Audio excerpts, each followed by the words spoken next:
Ang sukatan po ng yaman ng isang estudyante nung elementary pa lang ako ay ito.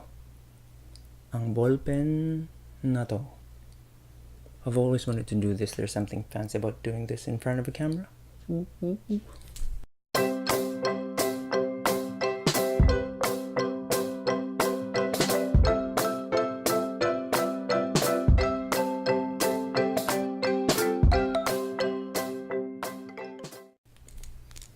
I mean, seriously, for today's episode, I'm going to be using this. I'm not exactly sure what this is called, but it's a ball pen with 4 colors. I'm pretty much sure that some of you would consider this very nostalgic.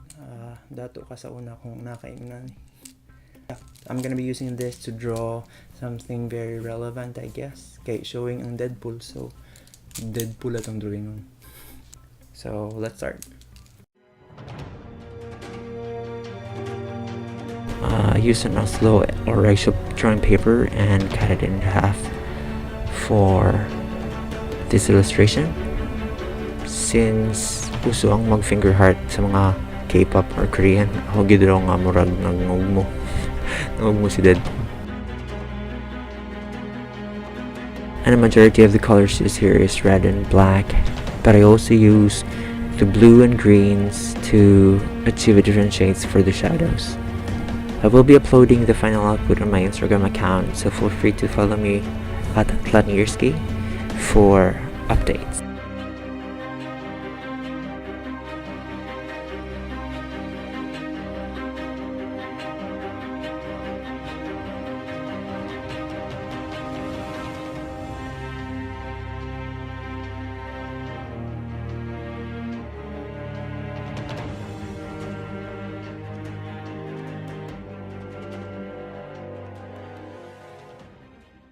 And here is the outcome. I hope you like it. If you have any suggestions or comments on future art challenge that I'm gonna be doing, feel free to comment below or subscribe to my Instagram account. It's at Tlanierski for more art updates. See you next episode.